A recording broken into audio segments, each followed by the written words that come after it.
جو chartered accountant ہوتے ہیں یا ACCA جو کر لیتے ہیں، اس کے بعد ان کے لیے مسئلہ یہ آتا ہے کہ وہ کسی کمپنی میں جب چارٹرڈ اکاؤنٹ لگتے ہیں تو اس کے اندر یہ مسائل آ رہے ہوتے ہیں کہ ان کو انٹرسٹ کی بک کیپنگ کرنی پڑتی ہے، اور انٹرسٹ کی بک کیپنگ یا انٹرسٹ کو ریکارڈ کرنا یا انٹرسٹ کی ٹرانزیکشن کو ریکارڈ کرنا یہ قطعی طور پہ حرام ہے۔ نبی کریم صلی اللہ علیہ وسلم کا فرمان ہے کہ اللہ رب العالمین کی لعنت ہے سود دینے والے پر، سود لینے والے پر اور سود لکھنے والے پر۔ تو سود لکھنے والا نہ وہ سود دینے میں ہے نہ سود لینے میں ہے، اس میں جو اس کا عمل ہے وہ یہ کہ وہ سود لکھ رہا ہے۔ تو جو چارٹرڈ اکاؤنٹ ہوتے ہیں وہ عموماً مختلف CFOs ہوتے ہیں، پھر ظاہری بات ہے کہ ان کو اکاؤنٹس ہوتے ہیں کمپنی کے، وہ دیکھنے پڑتے ہیں، اس کی اکاؤنٹس کو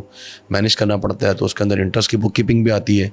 کہ جو فائنینشیلس چل رہے ہوتے ہیں ان کے ٹرانزیکشن بینک سے، تو اس کے اندر انٹرسٹ آ رہا ہوتا ہے، انٹرسٹ جا رہا ہوتا ہے، تو ساری چیزیں اس کے اندر آتی ہیں۔ تو اس میں رائے یہ ہوگی کہ جو شخص ابھی CA کر رہا ہے وہ اپنی فیلڈ سوئچ کر لے،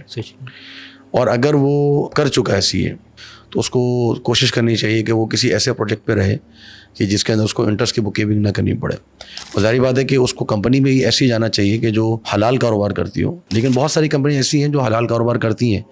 لیکن ان کو پھر بھی انٹرسٹ کی جو ٹرانزیکشن ہے وہ کرنی پڑتی ہیں، بینک سے لون لینا ہوتا ہے، جو ان کے رننگ ایکسپینسز چل رہے ہوتے ہیں، جو لیکوڈیٹی ان کو چاہیے ہوتی ہے اس کے لیے وہ ارینج کرتے ہیں۔ تو پھر وہ کوشش کرے جو پروجیکٹ ہے اکاؤنٹس کا تو وہ اس طرح کا رکھے یا اپنے آپ کو ایسی پوزیشن پہ رکھے کہ اس کو اس ٹرانزیکشن کی بک کیپنگ میں نہ آنا ہو۔ اصل یہ ہے کہ اس کو نہیں آنا چاہیے CA کے طور پہ، ہو گیا ہے تو بہرحال اپنے آپ کو اس حد تک وہ بچا کے رکھے۔